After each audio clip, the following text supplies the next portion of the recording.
Okay.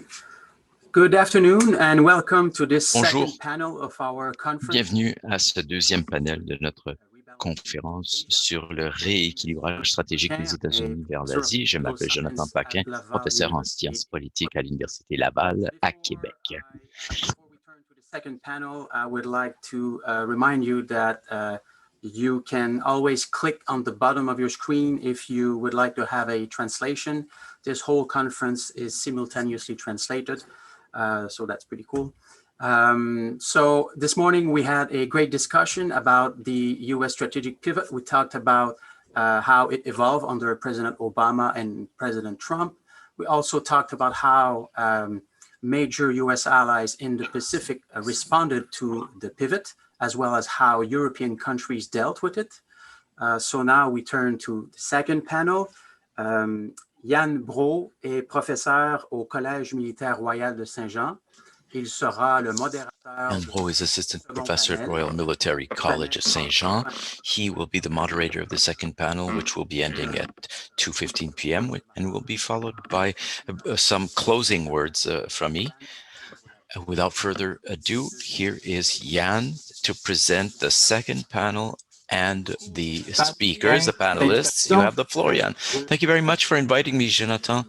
I'm delighted to be with you all today to talk about the reactions to this pivot under the Obama administration, which was somewhat transformed under the Trump administration with this free and open Indo-Pacific region. So I'm so delighted to be with three high caliber experts, Bonnie Glaser, Zachary, Paikin, and Pierre Pahlavi, who will discuss the positions of China, Iran, and Russia, respectively, and the new strategic equilibrium in the region. I remind you that you can type in questions in the Q&A section, not the chat question, at the bottom of the screen. Without further ado, we will open with Bonnie Glaser, of the China Power Project at the Center for Strategic and International Studies, where she works on issues related to Chinese foreign and security policy. Mrs. Glaser is also a non-resident fellow with the Lowy Institute in Sydney, Australia, and a senior associate with the Pacific Forum. Prior to joining CSIS, she served as a consultant for various U.S. government offices, including the Departments of Defense and State. She has written extensively on Chinese foreign and security policy. She's currently a board member of the U.S. Committee of the Council for Security Cooperation in the Asia-Pacific and a member of the Council on Foreign Relations and the International Institute for Strategic Studies. Mrs. Glaser, thank you again for being with us for the next 20 minutes. Our virtual floor is all yours. Well, thank you, Yann, and thank you for the invitation to participate in this panel and this really interesting discussion on the pivot to Asia. So I'm going to be focusing on Chinese views, ranging from when the pivot to Asia was first rolled out in 2011 till today under the Biden administration. Initially, there was debate in China about the drivers of the US pivot to Asia. And whenever there is a potential shift in US policy, the Chinese spend a good deal of time debating US intentions. We saw this in the George W. Bush administration, for example, when then Deputy Secretary of State Bob Zoellick gave his responsible stakeholder speech. So the announcement of the pivot prompted a Chinese debate. An early editorial in Xinhua argued that the pivot to Asia was intended to expand US access to foreign markets so as to prop up a failing US economy and to improve Obama's reelection chances. Others, of course, had different views. There were some leading experts who maintained that the pivot to Asia was aimed at containing China's rise. The latter view stressed, for example, then Secretary of State Hillary Clinton's intervention at the ASEAN Regional Forum in July 2010, which signaled that the United States would become more involved in the South China Sea.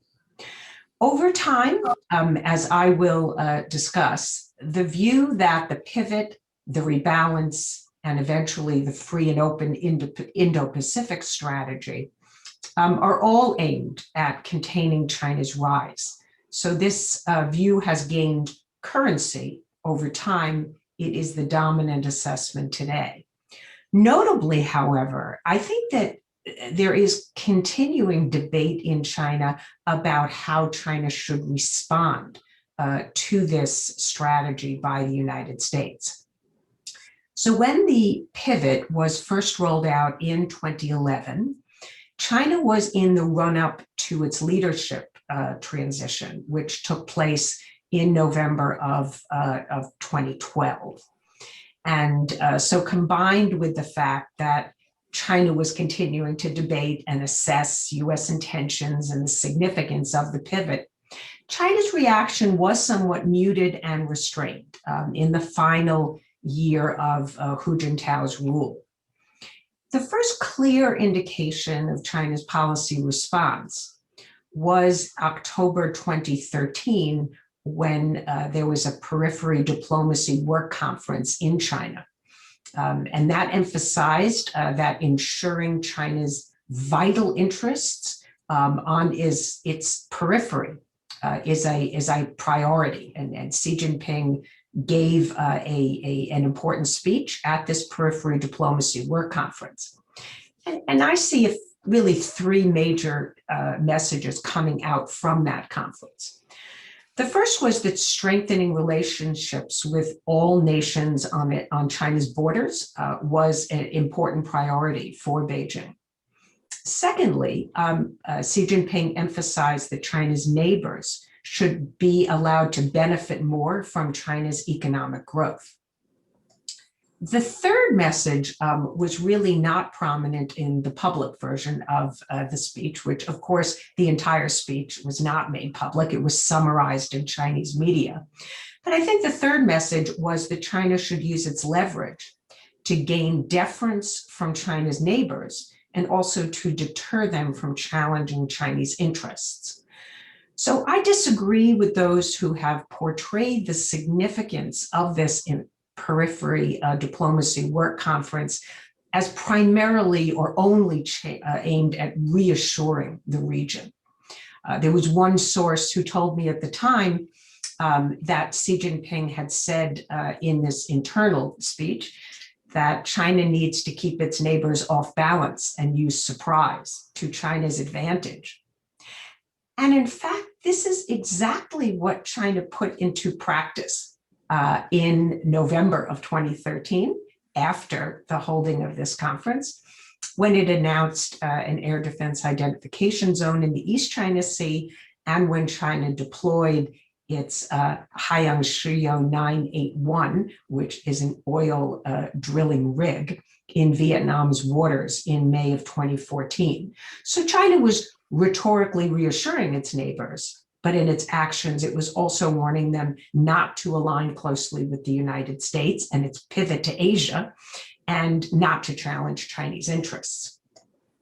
So this was followed by a more proactive effort to dilute US influence in the region. And Xi Jinping gave an important speech at the Conference for Interaction and Confidence Building Measures in Asia in 2014. And I will quote from that speech. He said, "Asian people should run the affairs of Asia. Asian people should solve the problems of Asia. Asian peoples should uphold the security of Asia.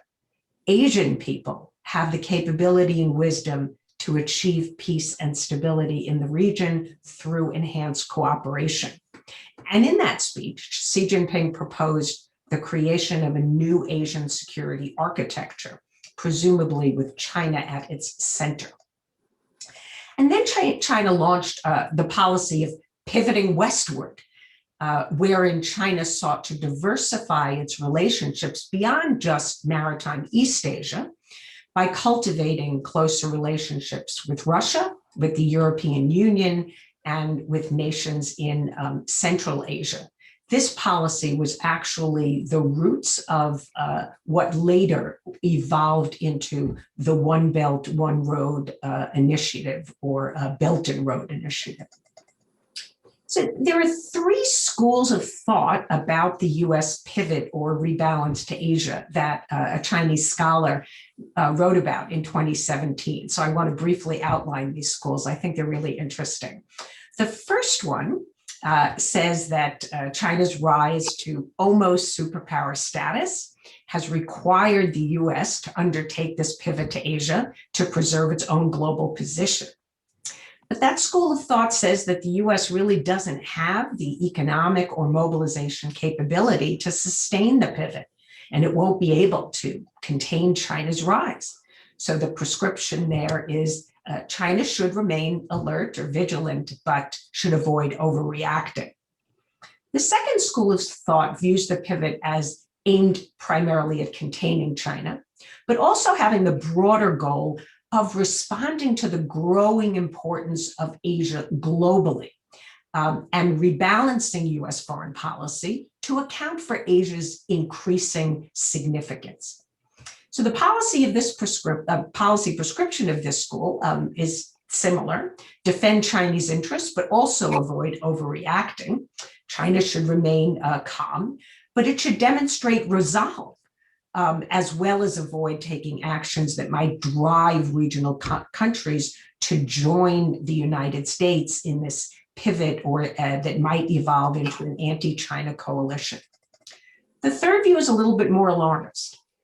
This school of thought posits that the US pivot to Asia poses a direct threat to China's economic and security interests, especially because the US has this regional network of alliances. So US involvement in China's disputes with neighbors in particular complicates China's security environment. And the policy prescription is that China should prevent the United States from working with its allies and partners, and also to demonstrate resolve to protect its interests. But importantly, this school really advocates a more activist response. So it's my sense that Chinese policy was based primarily on what I described as the second school's assessment during most of the Obama administration. But concerns about the US pivot began to grow in the last 2 years of the Obama administration and continue to grow in the Trump administration. And of course, the Trump administration then adopted the Free and Open Indo-Pacific, or FOIP, to describe US strategy. Beijing ultimately concluded containment is the primary focus of US strategy, and China's response should be more proactive. Now, China's concerns about US intentions were intensified under the Trump administration, particularly by US freedom of navigation operations in the South China Sea, and US efforts to weave together some of its alliances. Japan, Australia, Japan, and India comprising the Quad, for example. And China's foreign ministry spokesmen and ambassadors started to adopt a harsher tone, describing US policy as aimed at confronting and containing China, in particular by counting the Belt and Road Initiative, and attempting to drive a wedge between China and nations in the Indo-Pacific. There are signs, I think, that Chinese anxieties about US strategy, which continues to be called the Free and Open Indo-Pacific under Biden, there are signs that these anxieties are further increasing. The Biden administration's emphasis on reinvigorating US alliances, on utilizing the Quad and strengthening it, have provoked greater worries in China. Until recently, Chinese diplomats, I think, were fairly sanguine that the Quad wouldn't develop very far and it would just result in very limited cooperation. But I think that this attitude is changing. I see growing worries in China that the Quad may lead to greater regional instability.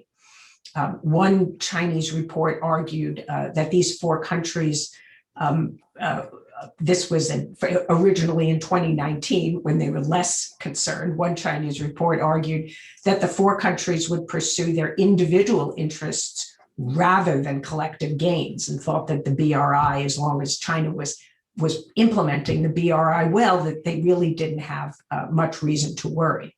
But then after Biden came to power, we hear other expressions of concern.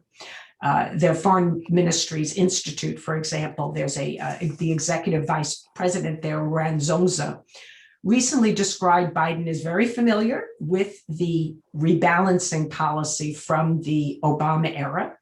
And he said, and I quote, that Biden is good at using a variety of mechanisms and tools to contain China's peaceful development with its allies. And then Ranzongza said that Biden hoped to see the Quad to advance a multilateral approach to advancing U.S. regional interests and declare that Captain America is back. So Chinese concerns, I think, likely drove Beijing to push a few things as the transition from Trump to Biden took place. This includes the new investment agreement with Europe, as well as the Regional Comprehensive Economic Partnership, or RCEP. And both of these were completed basically and signed, although of course not yet all ratified before Biden took office. China may be surprised, I think, that the FOIP label survived the Trump administration, and that maybe not that the geographical frame remains the same, but that the word remains the same, since when new administrations come in, they often throw out the labels used by previous administration. But it has survived, and the Chinese argue themselves that this geographical frame of Indo-Pacific is not a sustainable concept for the long term. And despite the fact that Indo-Pacific is being used by more and more countries, Beijing continues to eschew using this term. So when Chinese foreign ministry officials have delivered talks at regional meetings, for example, that have Indo-Pacific in the title.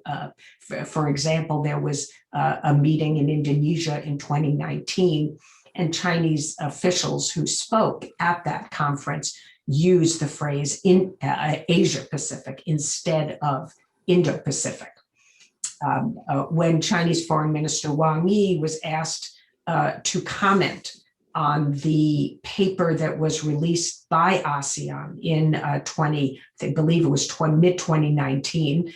That paper was called An Outlook on the Indo-Pacific, and this was laying out the strategy of the members of ASEAN. Wang Yi called for countries to first focus on East Asia and Asia, to focus on cooperation and consensus, to focus on openness and inclusiveness. So China has been concerned about being excluded from these Indo-Pacific strategies, or as being treated as a target by the US and its partners. So senior Chinese officials such as Wang Yi have warned explicitly against using FOIP to target China, saying that doing so would provoke a new Cold War that is out of sync with the times. And Beijing is increasingly publicly blaming the FOIP or US pivot for increasing tensions in the region. Recently, China's ambassador to the United States, Cui Tiankai, he was on a Sunday morning talk show, and he talked about US strategy. And he said, who is on the offensive? Who is on the defensive? You just have to look at the map. They're all far away from the United States. The fact is, whenever you have more involvement by the United States, you have greater instability. Anywhere in the world. Look at the Middle East, he said.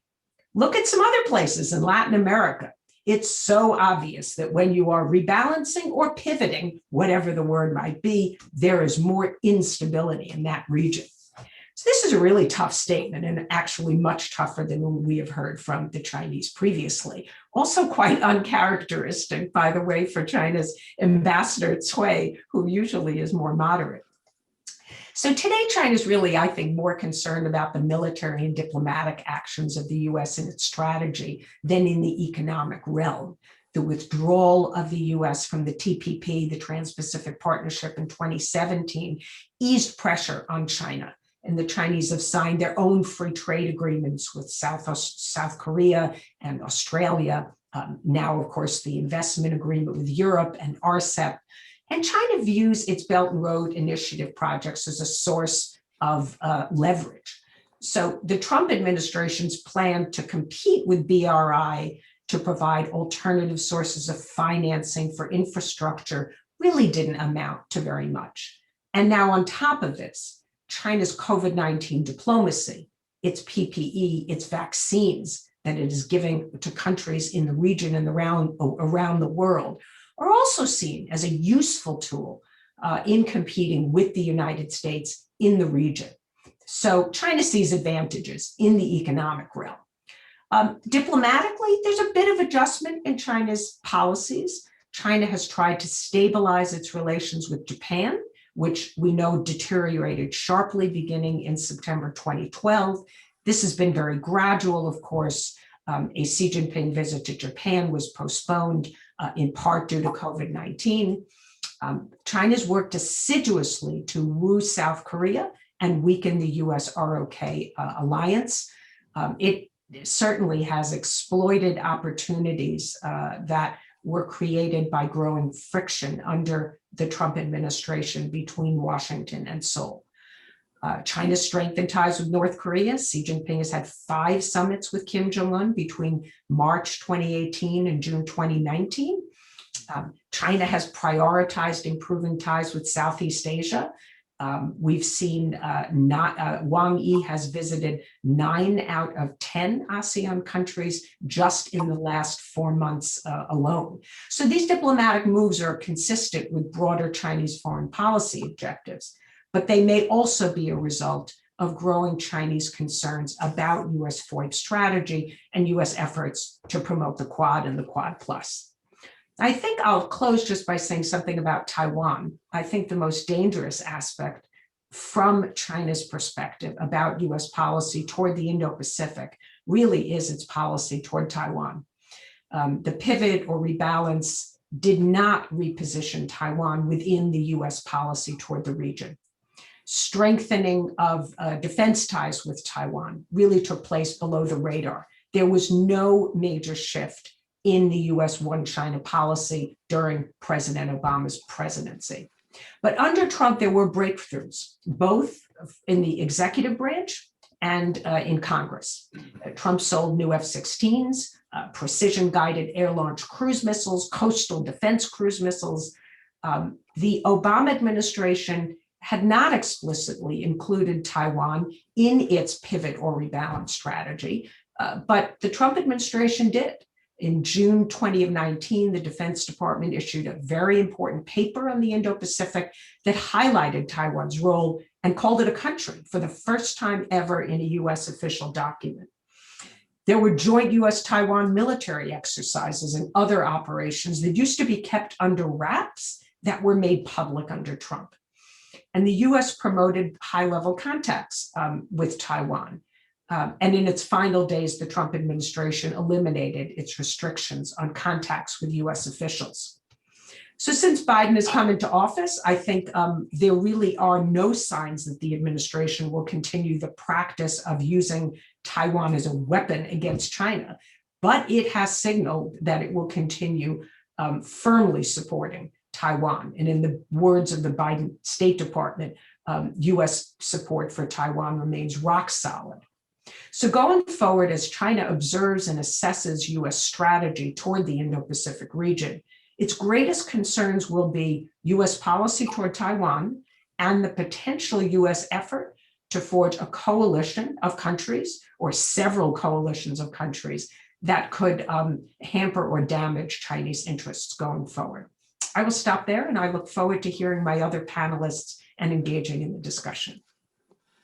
Thank you very much, Bonnie. This is a wonderful way to summarize the growing Chinese anxiety, which resound pretty well to what is actually going on in Russia as well, because pretty much of the feeling you've described is, I think, something that could apply very much to Russia. So we look forward to welcome our next panelists. Mr. Zachary Paikin. Je vais faire la présentation en français. I will now present in French.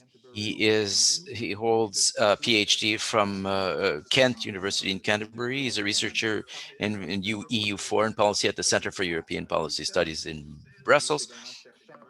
Also a non-resident research fellow at the Institute for Peace and Diplomacy in Toronto, as well as a senior visiting fellow at the Global Policy Institute in London.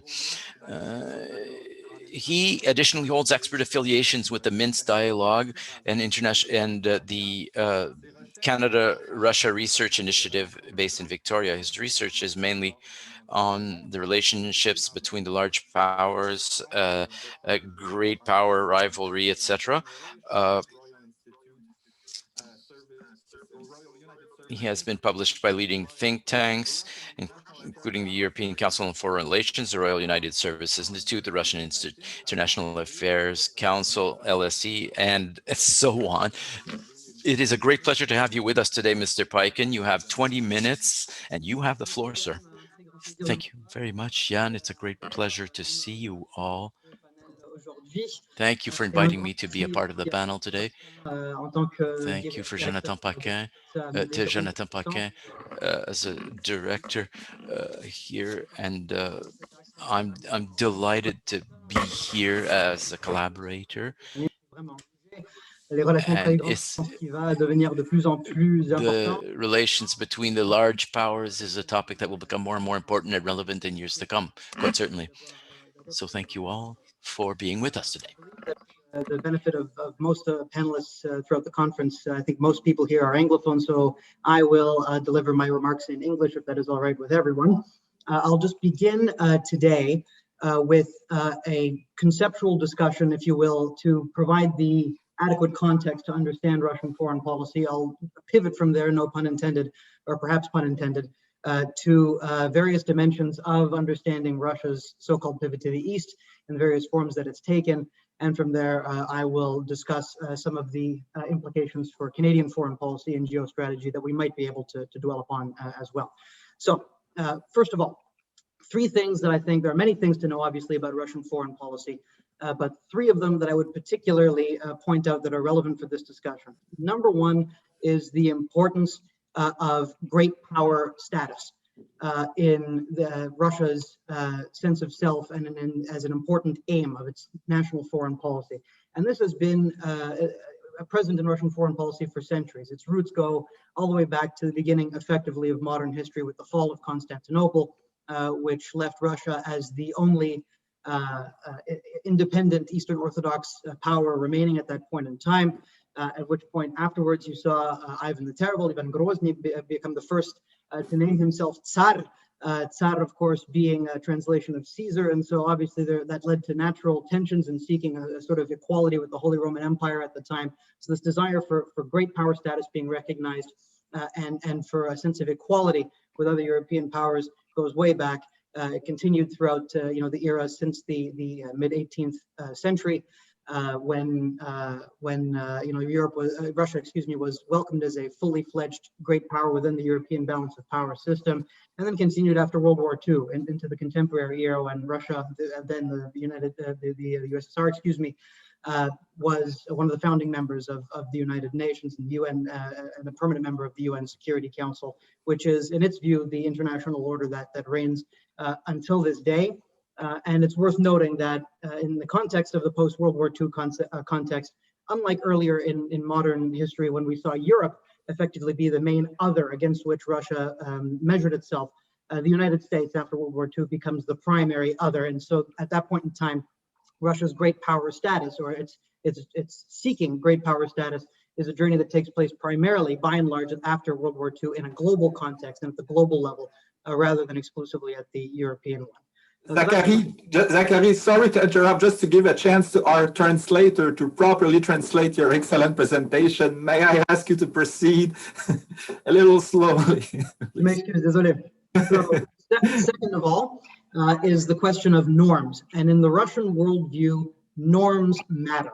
And I think that this is something that is not appreciated enough in particularly North American, but Western as well, but particularly North American foreign policy circles. It's not just about questions of raw power calculations in which Russia engages in its foreign policy, but it's about, as I was mentioning before, status and recognition, right? So this goes back to early periods in modern history as well, but expressed itself particularly in a salient fashion following the end of the Napoleonic Wars with Tsar Alexander I, who effectively found himself as proposed for the first time, if you will, at the Congress of Vienna, this notion of holy alliance and therefore some sort of a system that goes beyond a mere balance of power, but also included a set of shared principles with the likes of other conservative powers such as Prussia and Austria at the time.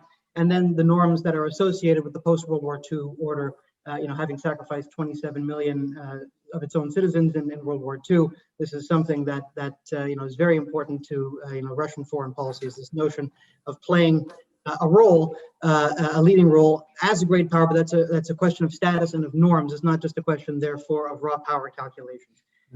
And so this notion of norms as well, in importance, continues into the post-Cold War era, in which Russia considers itself to be a defender, a defender of the true international order, if you will, against perceived elements or actions of the United States that are seen as unilateral. And so basically the way to understand Russia, I would think, there are many different facets of Russian foreign policy, obviously, but rather than thinking of Russia as a realist power, I think it's much more useful to think of Russia as a conservative power. That is to say, we're not living in an anarchic system, but rather we're living in a situation where Russia sees itself as a defender of an international order that is replete with normative content. And this notion of Russian conservatism, Russia as a conservative power at the international level, it reveals the extent to which it sees the West as the primary term setter, right? So if the West is sort of this leader of the liberal international order and Russia sees itself as a conservative power, this leads me to the third thing to know about Russian foreign policy, which is its West centrism, its responsiveness to the West and focus on the West, right? So first of all, there is this notion that's brought up by Vyacheslav Morozov, who is a professor at the University of Tartu in Estonia, this idea that Russia has had a subaltern mentality, vis-a-vis the West. And this has been true not just in terms of normative discursive realities, but also in terms of material realities, right? When we saw a major shift towards, at the beginning of the Age of Exploration, which coincides more or less with the beginning of modern history, you see the major trading lanes of the world that head out onto the high seas, that move towards the high seas from the traditional more land and river-based routes. At that point in time, Russia becomes sort of a subservient economy, if you will, to the capitalist European core of the global order ever since then, right? And so this material and normative and discursive dependence on the West, which is obviously a controversial proposition because some critics of this idea will say that it deprives Russia of genuine agency, but nonetheless, you could say that there's nonetheless a West centrism, even if it is not an element of dependence. But nonetheless, this has found itself expressed as well in the post-Cold War era, right? So we've seen multiple times Russian foreign policy cite Western foreign policy doctrines and Western foreign policy actions as justification for its own foreign policy actions, right? So we saw this numerous different times in the post-Cold War era, quite prominently with the Bush administration's global war on terror and the Bush doctrine, the notion of the legitimacy of unilateral action in the national interest. And this was, what Christopher Coker at the London School of Economics likes to call U.S. exemptionalism rather than U.S. exceptionalism. And so basically the idea was that, if the United States and others are allowed to act unilaterally in order to secure their own interests against terrorism and the like, then of course Russia should similarly have the right to act, for example, against Chechen insurgents in a similar way, which is a proposition that the West did not necessarily agree with, right? So that's one instance. The second instance is with the unilateral recognition of Kosovo by many but not all Western countries, which was, basically cited as a pretext or as a precedent for Russia recognizing first, in the context of the Russo-Georgian War in 2008, the independence of Abkhazia and South Ossetia, and then more recently in 2014, the legitimacy of Crimea's transfer as well to the Russian Federation. And so the point here is that the same goes for the pivot, right? Same goes for the United States pivot to Asia, is that the announced pivot to the east that Russia undertook beginning in the early 2010s was, to a certain extent, mirroring the United States pivot to Asia and in response to the United States pivot to Asia, right? So the pivot to the east that Russia has laid out brings all three of those fundamental pillars of Russian foreign policy together, right? It emphasizes bicontinentalism, the idea that Russia is not exclusively dependent on Europe or on the West, but also an Asian power, and bicontinentalism is an expression of Russian great power status and Russia's unique status or place in the world as this bicontinental power by virtue of its geography. It also expresses the extent that it is a conservative power resisting Europe's, sort of liberal impositions by saying, look, we have an alternative. We're not entirely reliant upon the liberal West. And then finally, of course, there is this irony that it is nonetheless in response to the West, right? It is in response to this pivot to Asia that the United States has undertaken. So you have this dualism of Russian foreign policy here, in which it simultaneously expresses its difference from the West, but it is nonetheless in response to the West. So there is this cyclical, if you will, subaltern dynamic that may be expressing itself there as well. The Russians will, of course, claim that their pivot to the East is exclusively in order to pivot to, a more dynamic, in economic terms, Asian region, and that it's a natural change in the global balance of power. But this doesn't take away from the fact that there was a reactiveness to this move as well. So moving on to the three different dimensions of Russia's pivot to the East, if you will, and the three different ways in which it's expressed itself. First, we saw just the announcement, if you will, of the pivot to the East. It was unclear precisely when this begins because there are some sort of informal announcements of this in the early 2010s, going back to 2010 itself, but it becomes much more salient, much more prominent in formal documents and in announcements coming into 2011, particularly 2012, in the context of the Russian presidential election that saw Vladimir Putin return to the Kremlin. And so nonetheless, this is basically a rhetorical pivot that does not accelerate in any significant sense for these first few years. It's primarily put forward not just because of this American announcement of the pivot, but also due to Russia's frustrations, in particular in its relations with the West, which had accumulated over the course of the previous two post-Cold War decades. For example, Dmitry Medvedev, who served as president of Russia from 2008 to 2012, had his attempts at putting forward or proposing a new European security treaty in which Russia would be an equal member, if you will, of a new European security architecture that would be inclusive, and that had not yet been agreed upon after the end of the Cold War. Those efforts were rebuffed.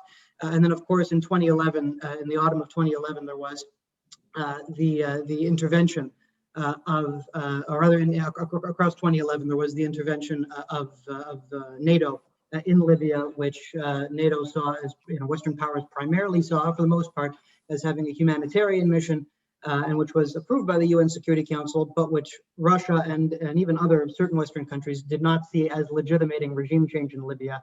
And this is part of what drove Putin actually to calculate that he should, return to the Kremlin, basically end this liberal experiment of Dmitry Medvedev, and adopt a sterner posture towards the West. So these frustrations help to emphasize, if you will, this pivot to the East.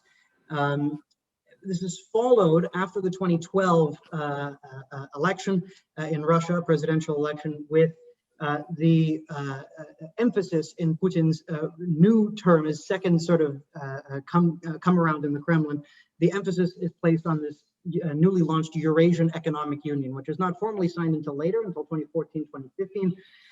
But nonetheless, the negotiations and deliberations over this begin, and this is considered effectively to be the signature project of Putin's term in the Kremlin from 2012 until 2018. And so originally, the Eurasian Economic Union is actually pointed towards the West. It's pointed towards Ukraine in particular, and is meant to offer Ukraine an alternative to the European Union's Association Agreement and DCFTA, Deep and Comprehensive Free Trade Agreement, was put forward. So even though it was, Eurasian nominally speaking, nonetheless, it showed the extent to which Russia's focus remained, even at this point in time, towards the West.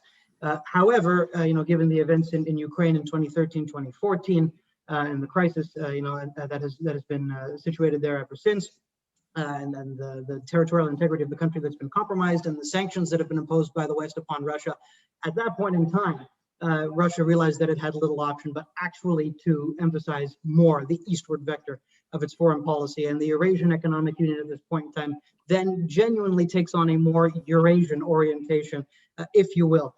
Nonetheless, there are some challenges to this as well. It was unclear in 2014 precisely what shape the Eurasian Economic Union would take. However, with time, it's become relatively clear that it's little more than a bona fide customs union, even though it is nominally based upon the four freedoms that the European Union has and modeled on the European Union institutions. It has not been able to develop the level of integration along the lines of the European single market. And so as a result, this has been to a certain extent a challenge as well of Russia's pivot to the east, the extent to which it's actually been successfully able to emphasize the Eurasian and Asian vector of its foreign policy rather than the European and Euro-Atlantic one, if you will. Beyond this, actually, Russia has traditionally dealt in quite often with many of its post-Soviet neighbors in a bilateral context. And so the creation of the Eurasian Economic Union in a multilateral context, if you will, one could argue that this represents a weakening of Russia's influence in its own so-called near abroad, and reveals actually the extent to which some of the smaller countries in the Eurasian Economic Union, there are only 5 members at this point, are able to exercise influence over Russia's foreign policy, seeing as the extent to which Russia trades with its fellow members of the Eurasian Economic Union is actually quite limited compared to its other trading partners. Whereas the smaller countries in the Eurasian Economic Union, whether it's Belarus, Armenia, Kazakhstan, or Kyrgyzstan, are more interested in getting access to the Russian market and then finding ways to have some sort of a bulwark, if you will, or an alternative to excessive dependence on China, even as China obviously will remain, particularly in the case of the Central Asian countries, a major motor of the modernization and the development of those countries. So there's a little bit of a parallel there actually with this free and open Indo-Pacific concept that's put forward first by Japan and developed primarily by Japan before it's sort of embraced by the United States.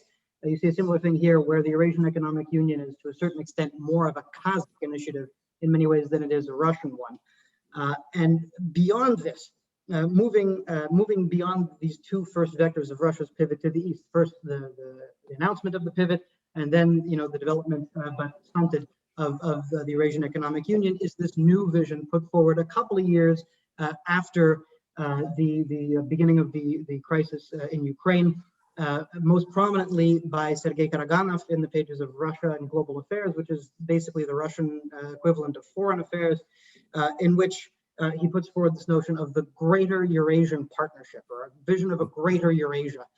And the idea there, again, is that the primary vision after the end of the Cold War for European security and for the European economy is some sort of pan-European greater Europe from Lisbon to Vladivostok. And the Ukraine crisis in 2014 marks the definitive failure of this project. And so Russia regroups and it puts forward this notion of a greater Eurasian partnership at this point in time, and basically says it's going to be rooted in pluralist political principles, and Europe can only, partake in it, if it accepts the pluralist political principles upon which it is based.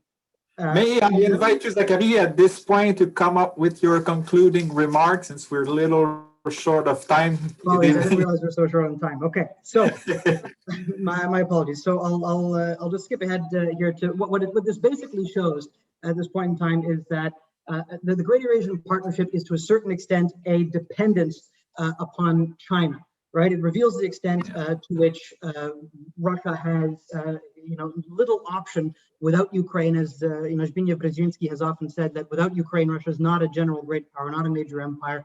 And so it becomes effectively more dependent on China and needs to bring China into this new sort of equilibrium and this new project of Greater Eurasia, right? So that sort of weakens the extent to which we can actually say that this pivot is actually substantive across Asia, because the extent to which we've seen a Japanese or Korean investment to avoid excessive dependence on China has obviously been limited.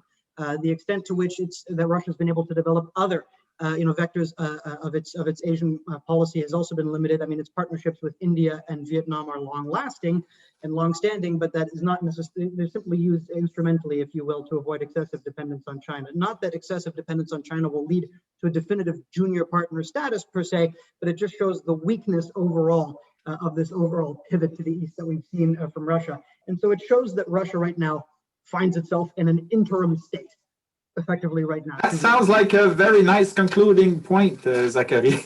Very good. But so, we'll have a very yeah. Thank you very much for this broad overview. I would love to jump in with some comment, but I will keep it for the Q&A period because we've got a third panelist. Last but not least, my colleague Pierre Pahlavi, qui est professeur titulaire au Collège royal des Forces canadiennes de Toronto. He's a professor at the Royal Canadian Forces College and director of international security. Pierre has written many papers on strategic communication and various articles on regional strategies and international strategies for Iran. And this is why we've invited him today. He's published many books on the Iranian Revolution, and he works as a media consultant on Iran, among other things, and he's the holder of the Ronald d'Endurance Chair. Pierre, thank you for being with us. We have 15 minutes to hear you on the way in which Iran is being positioned in the positioning in the area.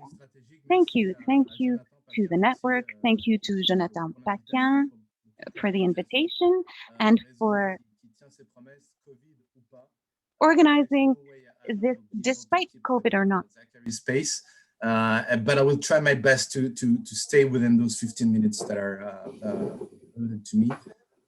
L'Iran, pourquoi en parler? Pourquoi en parler aujourd'hui? Why talk about Iran? Why talk about it today?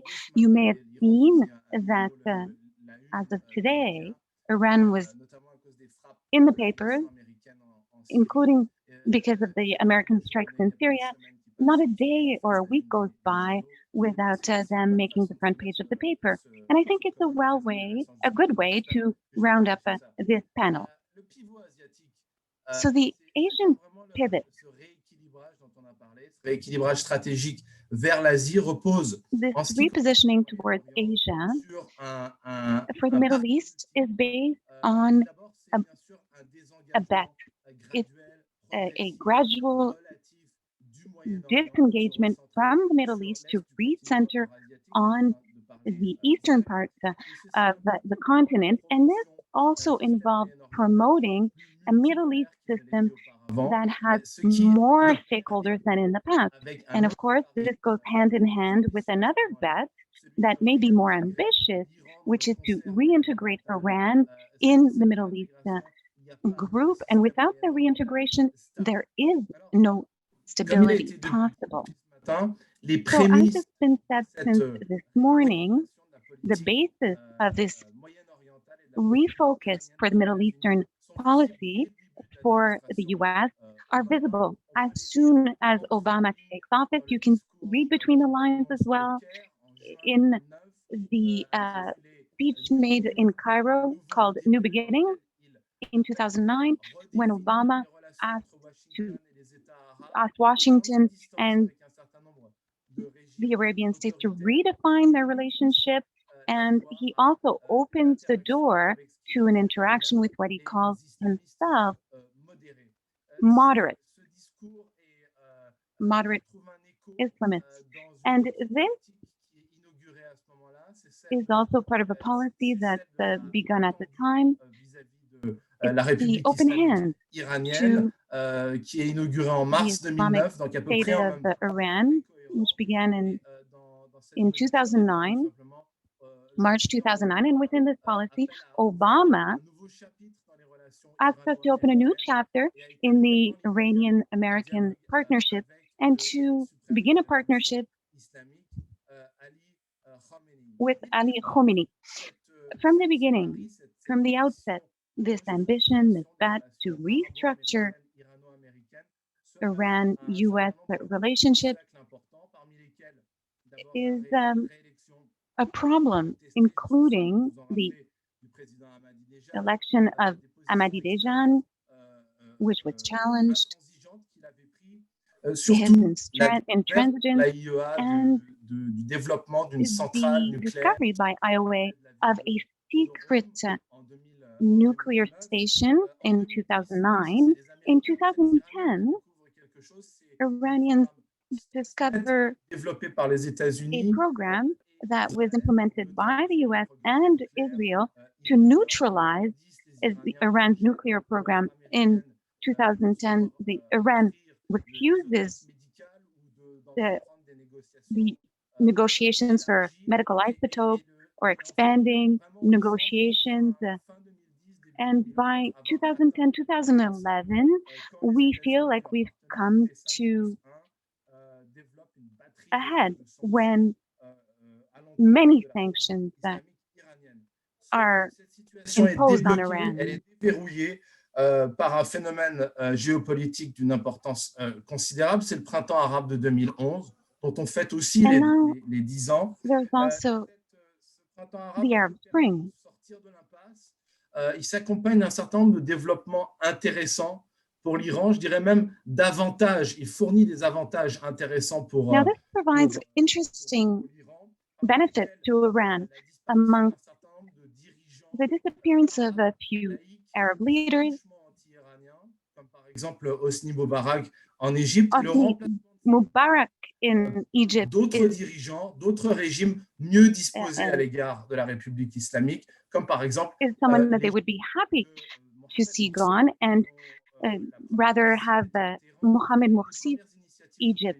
It was one of the first initiatives undertaken by Iran to allow par le canal de Suez, naval ships to 1979. Surtout le printemps arabe va sail avoir through the Suez Channel, and so this will have an interesting impact on Iran. It will weaken et l'Arabie Saoudite, un repli de l'Arabie Saoudite et un processus de bunkérisation. Saudi Arabia, and it neutralizes some of its adversaries, including Israel.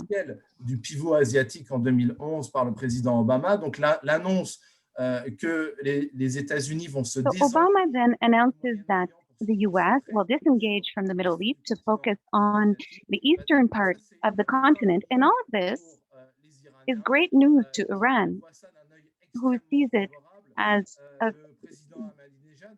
a good thing. And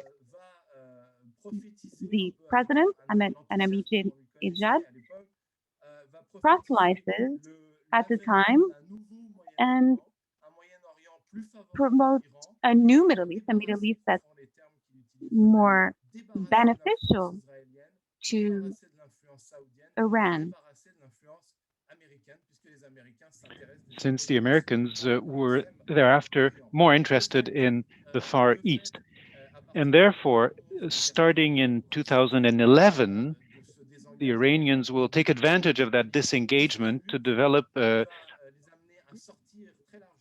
policy, a very broad policy that will lead them outside their sphere of influence, their Iranian Shiite sphere of influence, will lead them to be active throughout the Middle East, in the Levant, in Yemen, in North Africa, in Saudi Arabia, in Sudan, in the Horn of Africa, and in the Sahel, and far afield in Sub-Saharan Africa, in Latin America. So starting then, short of being omnipotent, Iran has become omnipresent and is again at the center of the Middle Eastern chessboard. However, academics have been starting to underline the negative effect of the Pacific pivot in the Middle East. In fact, especially Tehran's strengthening and its pursuing destabilizing policies led by the Al-Quds Force, the Revolutionary Guards in the region, but that includes the nuclear program.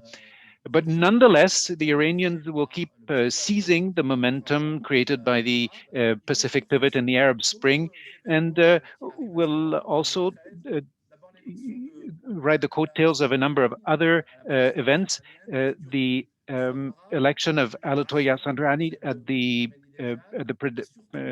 presidency in Iran, who was more reassuring than Ahmadinejad, and they will also take advantage of their fight against Daesh, against the Islamic State, alongside the international coalition led by the United States. So de facto, the former country of the axis of evil and the great Satan became fellows in the fight against the common enemy, the Islamic State. And the Iranians will seize that opportunity to restore their reputation, to restore their image internationally, to present themselves as being acceptable partners, especially compared to the crazies of Daesh, of Islamic State, and they therefore feel that they are in a strong position to negotiate on thorny issues, especially the nuclear issue. In 2013, therefore, Iranians were all the more ready to make concessions on the nuclear file, that they saw an opportunity to re-legitimize their regime internally in the eyes of Iranians by giving a breath of fresh air to the Iranian economy by lifting sanctions, because the economy had been deeply affected by the international embargo, and warm their relations with the United States and Western governments. So come back to the front the front of the stage, of the international stage. The signature in July 2015 of what was called the JCPOA, or Joint Common Plan of Action, that places Iran on the threshold of being reintegrated into the international community, and seems to start a process, an inexorable process of normalization of Iran's relationship with the world, so that Iran would become a central country in the Middle East, and at that time observers didn't hesitate to call Iran the true superpower of the Middle East, or the term Pax Iranica was even coined to describe the situation that was playing out to Iran's advantage. But this corollary of the United States disengagement in the Middle East was going to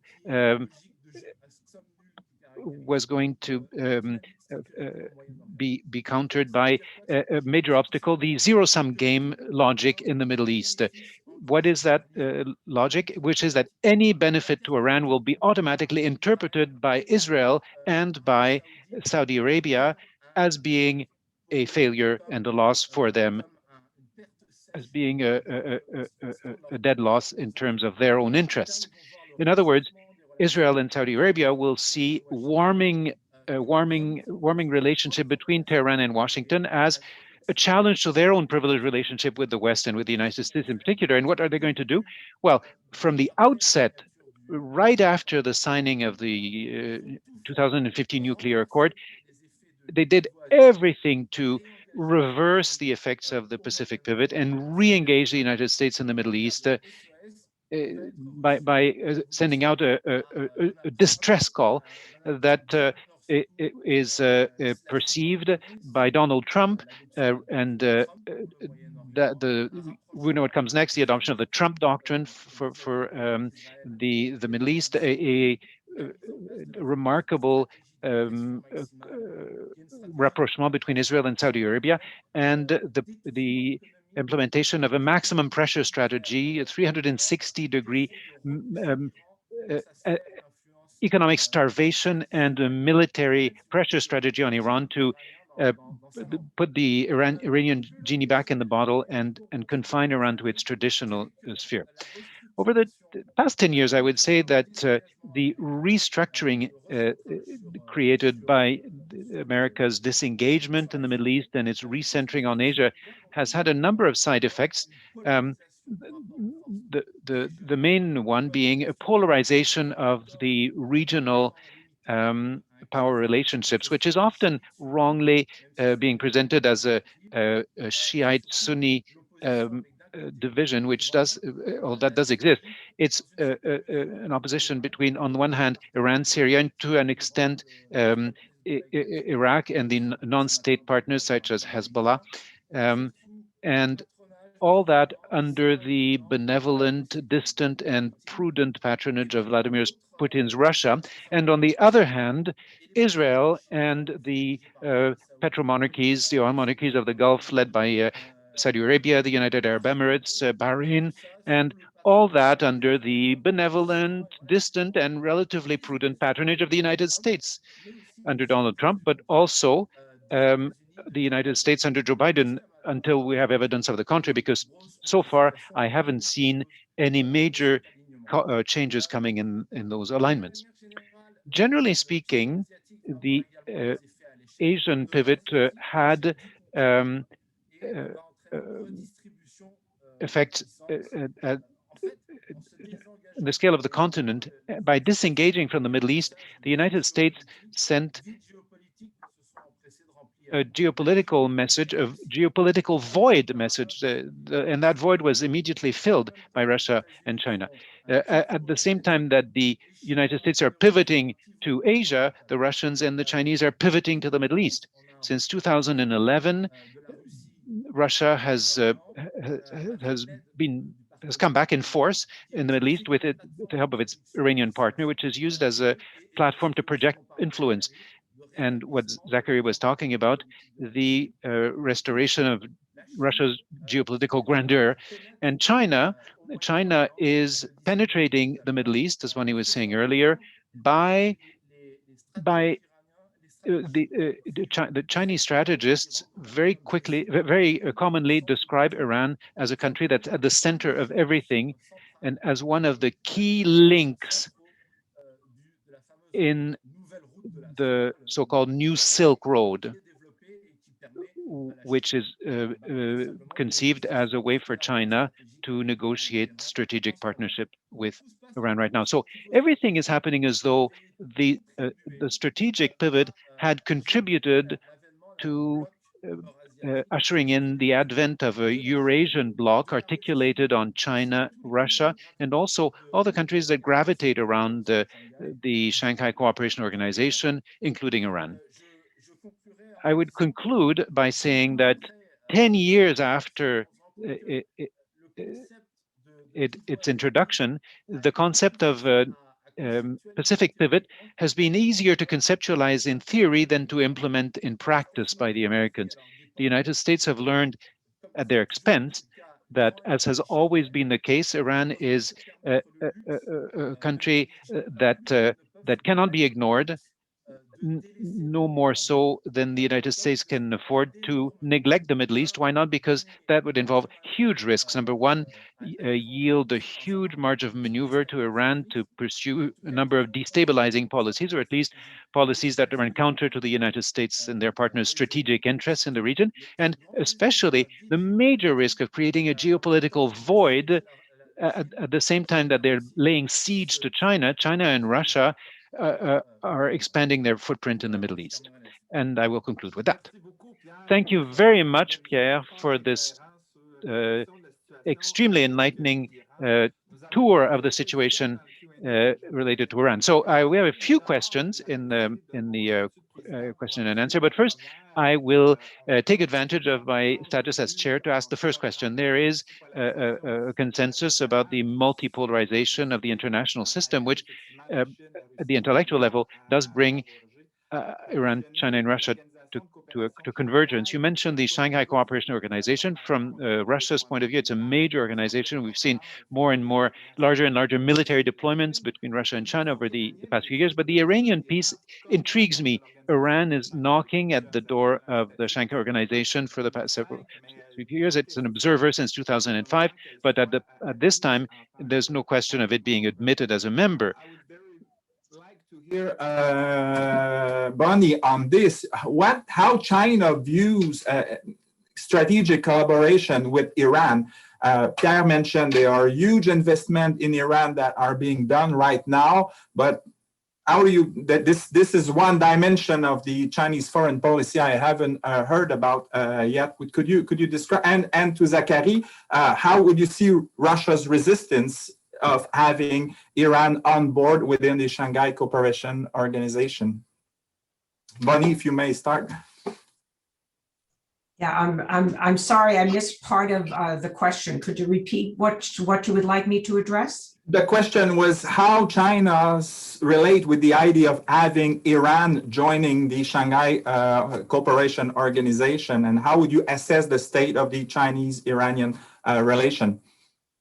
Well, I'm sure that some of our other speakers are more well informed on this issue than I am. My focus is not so much on the Middle East, but China has an important relationship with the Middle East, with Iran in particular, in the area of oil imports. Iran features very heavily in China's bilateral relationship with Iran. I have not closely followed its position on Iran and joining the Shanghai Cooperation Organization, so I'll defer to others. Zachary, you have something to add on this?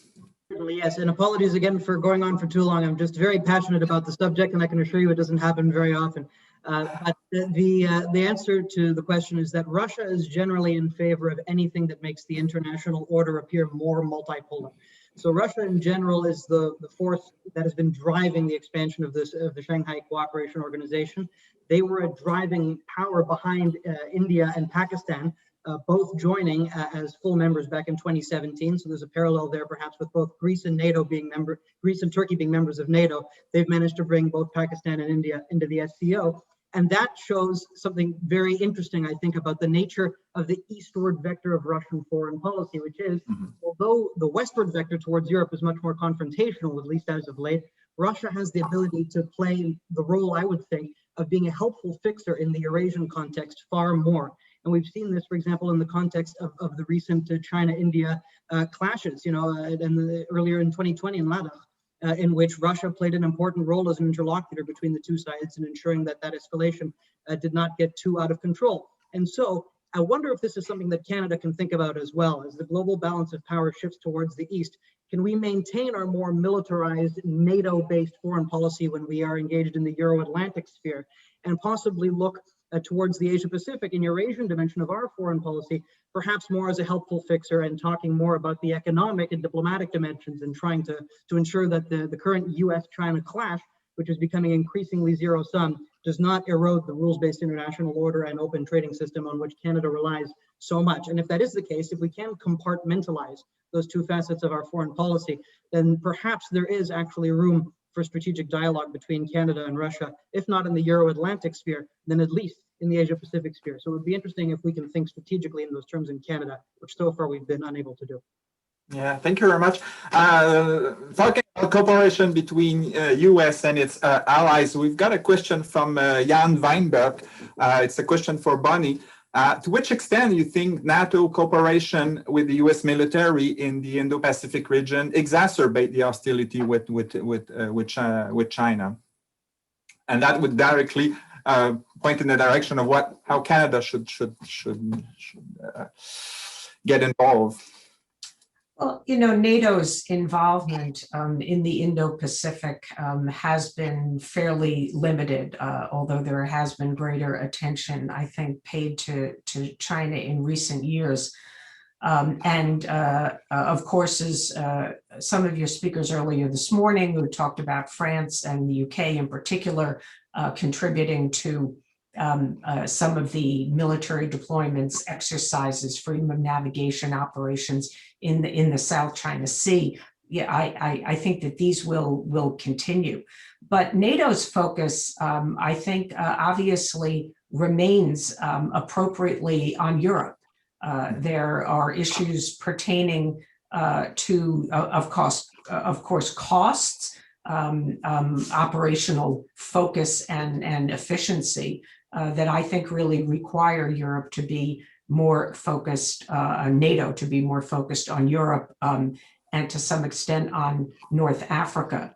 So I expect that if we look at how the United States might raise this in this context with NATO, there might be some interest in having NATO members take on a greater load, greater responsibility for defense burden in Europe, maybe freeing up some of US resources then to focus more on the Western Pacific.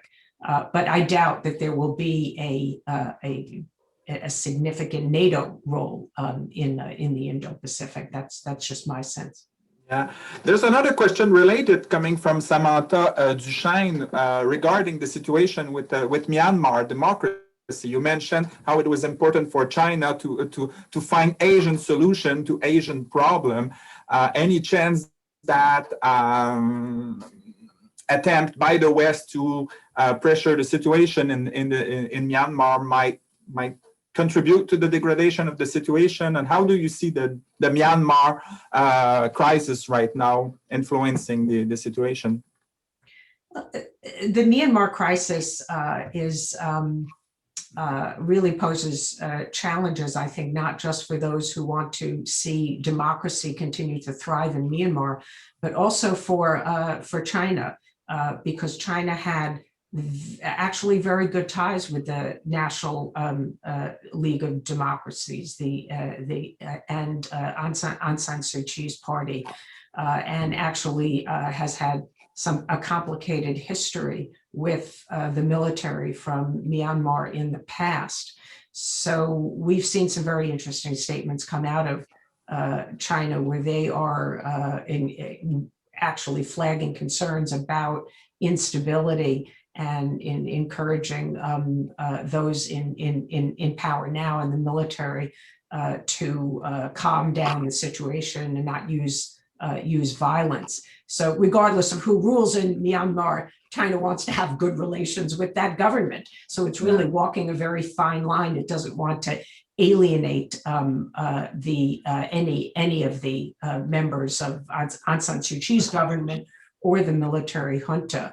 So I think this is going to play out over the course of the coming weeks and months, and China is going to want to position itself to be able to preserve good relations with Myanmar regardless of what happens. Of course, for countries like the United States and Canada and other democracies, we need to try to hold the military's feet to the fire to return the situation to the rule of Aung San Suu Kyi and her party, which has won a huge victory in the last elections. And we need to ensure that democracy is returned to Myanmar, and that the people's rights are protected. So I think we're at a very, interesting juncture in Myanmar. I hope the situation turns to the better in the coming weeks and months. Thank you very much. Another question from Jessie Benoit, who is coming again on the topic of China's influence in the Middle East.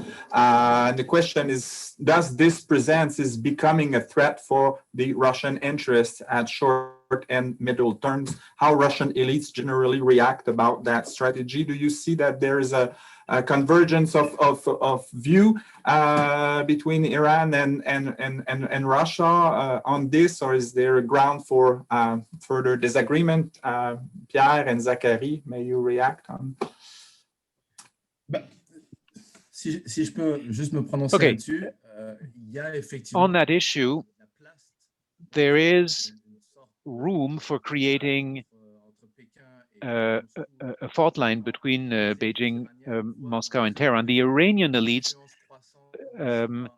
see the growing influence of China in Iran with a very jaundiced eye. When it was learned in the summer of 2020 that the Iranian regime and Beijing were negotiating a very broad strategic partnership that included security elements, but also economic elements, there was a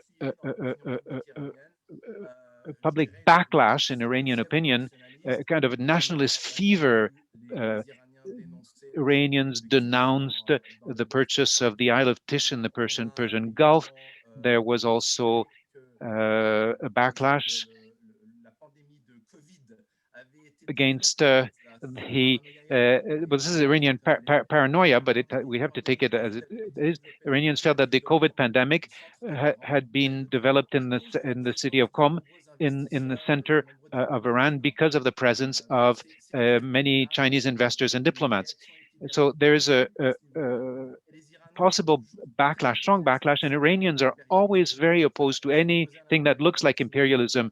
They opposed Western imperialism, yes, but if they see that, if there's something that looks like a Chinese form of imperialism, that's why, just to go back to your first question, we have to, that's why they want to keep the relationship with the Shanghai Cooperation Organization as informal as possible. The Russian elite has already priced in China's rise into its foreign policy strategy a long time ago.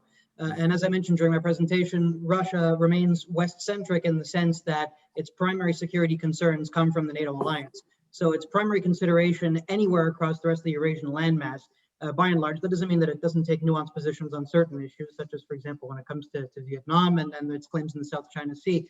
But by and large, the most important thing for Russia is to ensure that the West is boxed out, right? So whether that's the Russian-Turkish condominium in the South Caucasus that we saw after the recent Nagorno-Karabakh conflict, or whether, it's China's rising presence in places like the Middle East or in Central Asia, the more important thing is that this is coming at the expense of the West for Russia, which shows the extent to which Russia is actually capable of engaging in positive sum foreign policies with other powers when interests align. And it shows the extent to which Russia can, in this context of the Eurasian sphere, if you will, serve to a certain extent as a helpful fixer. If you ask, Indians and Pakistanis, for example, I'll say the last thing on this, what do you think about Americans? Obviously, it's a very divisive issue. What do you think about the Chinese? Very divisive issue. But Russia, everyone seems to agree that, Russia is okay there. So, by and large, this is something that I think Canada should actually be encouraging, is a greater, more active Russian presence in its eastward foreign policy sector. Zachary, Pierre, Bonnie, merci infiniment. J'aurais souhaité Zachary, Pierre, I would have liked us to be able to continue that exchange, but I'm receiving the cook very clearly. So thank you for your presence and your participation today. It's an honor and a pleasure to have listened to you. So Jonathan Paikin will wrap up. Jonathan. Thank you, Yann, and thank you to all the members of this final panel on the reactions of rival powers to American rebalancing. So a number of things have been said about the pivot, and I would like quickly, in conclusion, to underline certain points that appear to me to be fairly important. The first point is that the American strategy in the Indo-Pacific is not the work of a single administration, the Obama administration. It was initiated in the early 2000s under the Bush administration, and that is what Rachel Adele recalled. So that overarching American strategy in the Pacific is a work in progress. And as Pierre Pahlavi was saying just now, it seems that from the American viewpoint, it was a lot easier to conceptualize the pivot than to implement it over the past 10 years. Second point, it seems that there is still a kind of ambiguity about the American rebalancing. On the one hand, the US political elites, among these elites, some have hinted that the rebalancing was entirely related to the rise of China, was focused on China, whereas others have suggested that this strategy was not related to China, but that it was more focused on business opportunities in the Pacific and to the fact that international trade is more and more concentrated in that region. So clearly, there are strategic tensions in Washington within the political elite in terms of the rationale for this rebalancing. Bonnie Glaser also showed that this ambiguity exists in Beijing as well. In terms of the response, the appropriate response to the rebalancing, there are several schools of thought, each proposing a different response to the overarching American strategy. In terms of allies, as Cleo Pascal and Nathalie Samby pointed out, there's a lot of ambiguity. Many allies would like to have an open approach to China, an open hand for commercial reasons, essentially, but at the same time, they tend to support the American rebalancing because they fear China militarily. So many United States allies, the vast majority of US allies have adopted a kind of hedging strategy towards China. In other words, they've taken a set of measures in order to avoid clear strategic choices. They've taken actions that at first glance seem contradictory. For example, they're engaging China commercially while putting forward positions that are that focus on containment towards China. And the fourth and last point is that a number of speakers have pointed out that by adopting an overly aggressive strategy towards China, we run the risk of creating a self-fulfilling prophecy. That is to say, the harder we push China, the more China is likely to react strongly with a corresponding rise of tensions. Therefore, it seems that a great deal of diplomacy and delicacy is required in order to avoid making the situation worse and dealing with a lot of ambiguity and a lot of instability related to this transformation in the nature of the system. And this is why this theme of the strategic pivot is so interesting and fascinating. We are working in the midst of uncertainty. We are trying to look to the future, and in the current context, it's very hard to do that. So this concludes our symposium. I hope that you have enjoyed the talks. I would like to thank my partner Bruno Blais, who's helped me in preparing the symposium, as well as Anaïs El Amraoui, Catherine Poulbourg, and Brian Whitman, who helped us with to help us publicize the event. And I would ask you to stay on the lookout for Strategic Analysis Network events. Each week, we publish strategic papers, political papers, video capsules on current issues, in not counting the many symposia that we organize regularly. So keep your eyes open, and I wish you an excellent day. Thank you.